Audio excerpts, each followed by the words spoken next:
Hello everybody and welcome to the green and pleasant land that is Watkins Glen in upstate New York. We're all set for round 8 of the Idemitsu Mazda MX-5 Cup presented by BF Goodrich Tyres. I'm John Hindorf. Joining me, Shea Adam. Shea, how does the lineup look? We've got a few cars that are starting from the back of the pack as a result of yesterday's action. Fosnok having failed post-qualifying tech once again, back of the pack.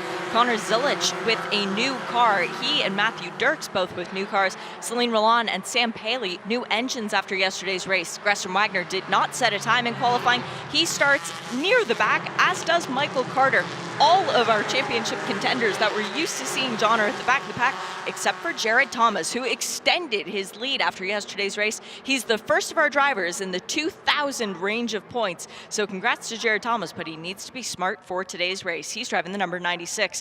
It is Justin Piscatel's car being pushed back to its pit box, will not see the green flag.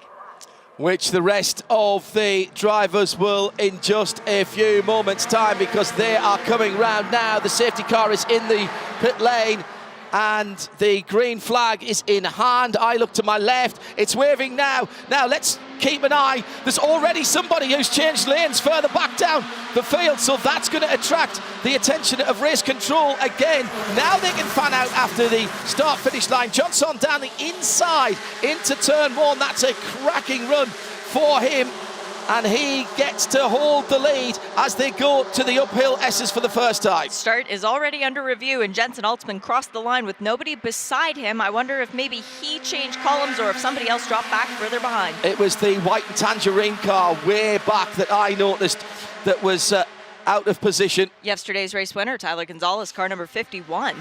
I think it was even a bit further back than that, Shea, to be honest. More the plain white car with the tangerine hood.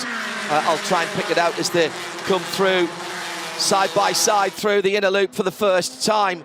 Never an easy thing to do, but these Mazda MX-5 drivers, they like to defy normal racing logic through the outer loop for the first time, and we've got a lead quartet that is pulling away, led by Johnson in that number 24 car. So used to seeing him in the soul red crystal colours. And down at turn 6. Ooh, big on crash. The outside. You never want to be on the outside, and that is taking the Global Power Components car out for Anthony McIntosh, one of our rookies. Still battling for positions. And it was the 27 car that I saw out of position. Dante Tornello. Dante Tornello, yes. That was the car that was almost on the white line under the starter stand as they came across the line. And Tornello having a cracking battle at the moment with Alex Bachura in the 33. And behind them, there's trouble. There was a little touch there, and around goes the 27. Now let's have a look again. There is Tornello going out of line, so that's a slam dunk. There's also a change of position there, I'm pretty certain, in row 3, or was that just the fact that the 6th place car wasn't there? Yes, it would have been, because Justin Piscatel pulling out of line in the pits, you're correct, and they did leave space for him. That's exactly right. So that is why that was the case. So that isn't going to be the issue.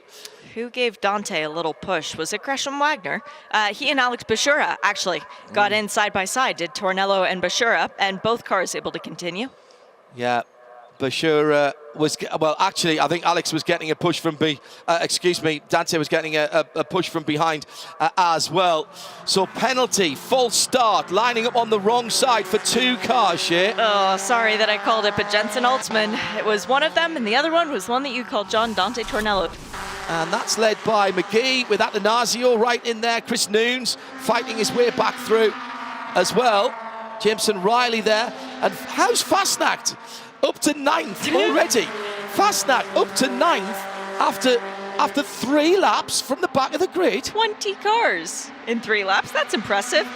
We do have a significant penalty that's just dropped in as well. Tyler Gonzalez, car number 51. Incident responsibility with the 69. That was Anthony McIntosh. Drive-through penalty. Battle for the lead. And Johnson's got the inside line in the white, red and blue car. And he'll be able to hold on. Bruno Cagnaro for Hickson Motorsport in the grey, blue and tangerine car in second. Then the metallic titanium. There you go. Thank you. thank you. car in third position. And I tell you what, Fosnok's got a really quick car share. He's already pulling away from that group that he's fought his way through to the front of. Remember, started dead last, 29th position, in 5th position already. Extraordinary. Ooh, Bryce Cornet has a warning for track limits at turn 1, so he's pushing hard as, here we go, Carniero looks for the lead on the inside of John Som going through 8. They're still side by side at the exit. That is going to be advantage to the 21 machine. Back to the lead for Aaron Johnson, but this time he brings with him Jared Thomas up into second place.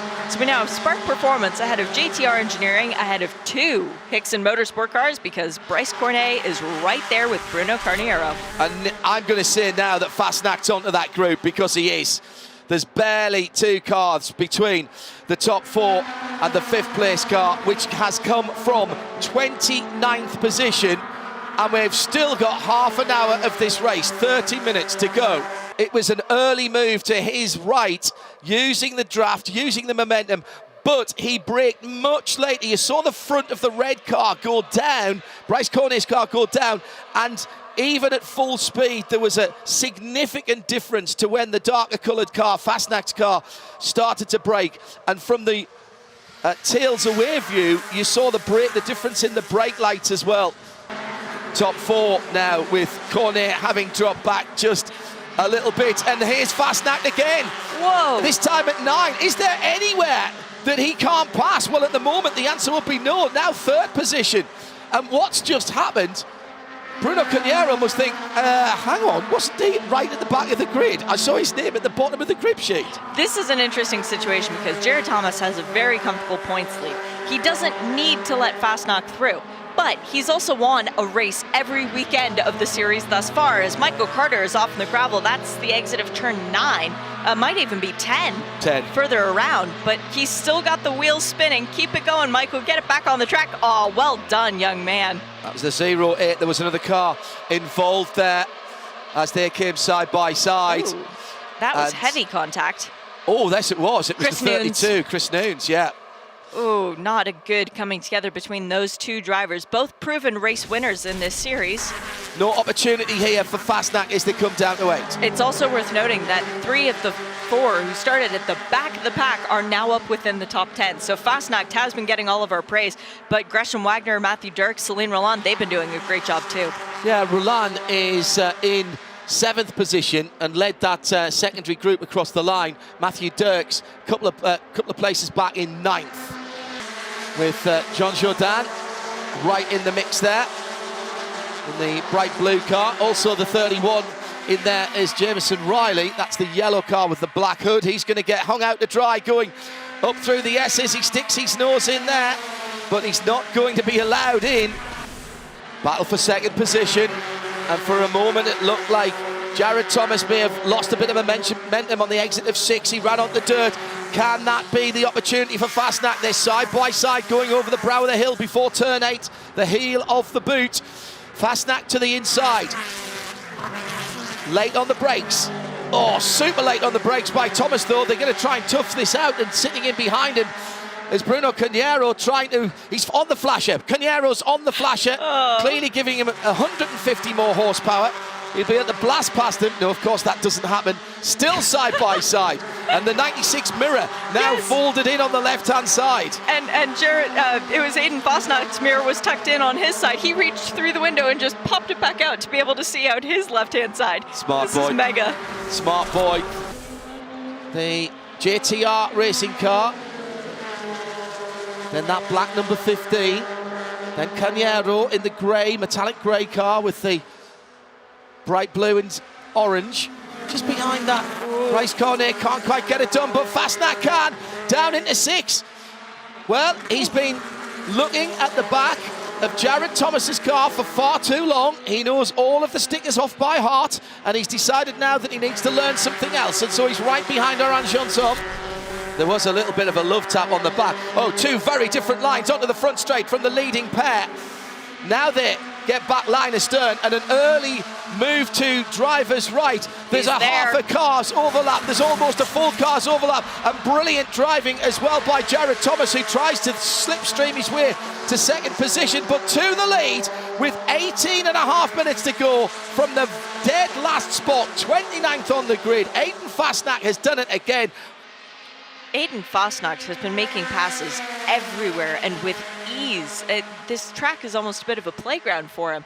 Whereas corners might intimidate other drivers, he just sort of laughs. Pass somebody into the heel of the boot? Sure, okay. Pass someone into the bus stop? Ooh, haven't tried that yet. Let me have a go.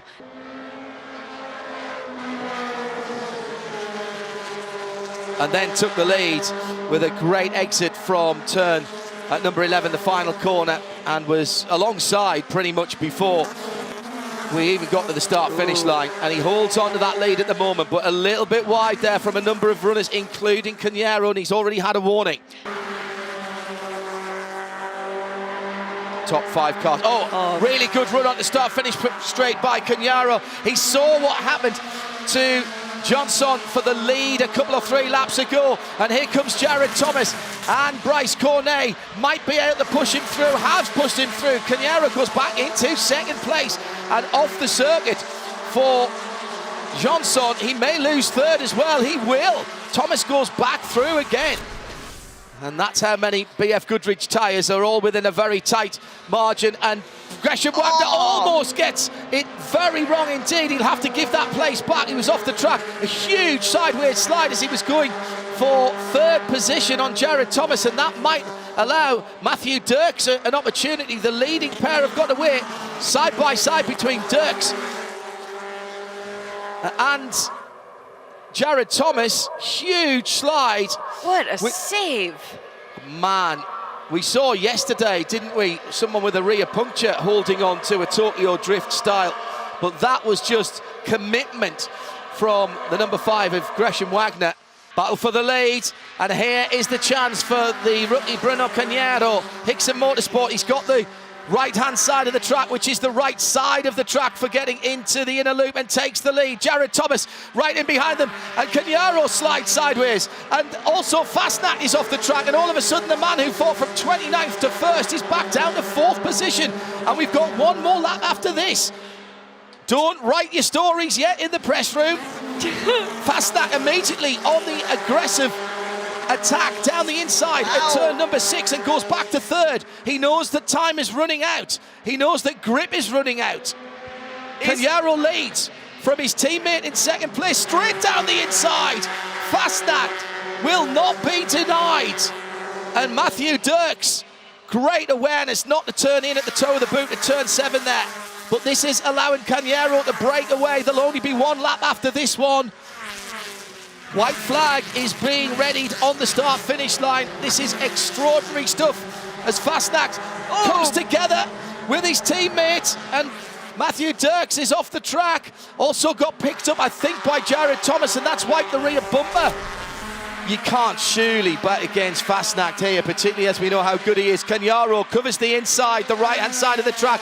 It's going to have to be round the outside, Buffalo Gal style, if Fosnok's going to do it in the inner loop. He's trying this side-by-side into the middle of it, and somehow they're both sliding, but they've both got through, and Fosnok has gone through. Fosnok has gone through to the lead. And Cornier followed through for a podium position on Jared Thomas, sliding through at the exit of the bus stop. Great move. Huge sideways movement on the exit of turn 5 for our leader, Aiden Fosnok. Defends into turn 6. Once again, I think he's overheated his tyres. He's overheated his team managers and owners as well. McCumbee and McAleer will be chewing their fingernails at the moment. Defensive run into turn 7. There's still half the lap to go here. Any one of these 4 could win it. Who's in 5th position at the moment? That's Jean Jourdain, who's up into 4th position. Corniero's on the grass! Trying the pass on the grass into turn 6. Watch the outside move from the 4th place car. They had a great run. That's Jared Thomas. He might be able to make up some ground here into turn 8. Side by side, 2 pairs of 2. This is not coming to the green flag. This is coming to the checker. Still Fosnok from 29th on the grid. Surely he can turn this into a victory. What a run it would be from back to front after the technical infraction in qualifying. 2 corners to go. Got to hold it together now. Caniero is the best of the rookies in second. Then Jared Thomas back up to third. They're all off the track here. Slightly defensive in the final corner. Can Caniero get a run on the leader? It's going to be a run to the line. But Aiden Fosnok for Macumbi. Magalia Racing from 29th to the lead. Takes it by 3/4 of a Mazda MX-5's length. The second race of the weekend. I mean, it was a really hard battle coming from the back. You know, a lot of respect to all these guys. Race 2 was a lot cleaner than race 1, so I'm really happy for that. We had no cautions. I thought we were going to grab a caution there at the end with John Sohn off in the carousel, so I was kind of trying to check out a little bit. But Bruno, a lot of respect to him. He drove a great race. You know, I'm just really thankful to Sword Performance for keeping me hydrated this weekend, and I'm thankful to my family and everyone, and MMR for having the car was money, like best car I've ever driven. So yeah, couldn't be more pleased.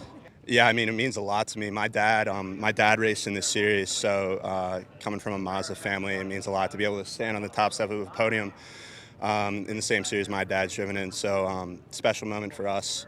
There he is just now, but yeah, I mean, it means a lot. I've been struggling this season so far, so this just kind of solidifies that I'm where I'm supposed to be in professional racing, so I'm really happy. Bravo to all the Mazda MX-5 drivers, and what a race for the 19-year-old who started dead last and fought his way through to take the checkered flag for the first time. That's the way to take your first victory. Well done, Aiden Fosnok, an outstanding performance and making his family proud. Here's how the points look after the weekend. It's Jared Thomas who leads, 2,320 points to his name. Celine Roland second, 415 points back. Joey Atanasio, the rookie, in third. Fourth for Gresham Wagner, fifth for Bruno Coniero, and in sixth position, Sam Paley, who didn't have the best of second races here at Watkins Glen. Join the drivers of the Idemitsu MX-5 Cup, Shea Adam and me, John Hindhaugh, for the next 2 rounds at Road America on July the 2nd and the 3rd. This copyrighted telecast may not be reproduced, retransmitted, or used in any form without the authorized written consent of the International Motorsports Association. We would like to thank all of our loyal fans for your continued support, and we hope you enjoyed today's broadcast.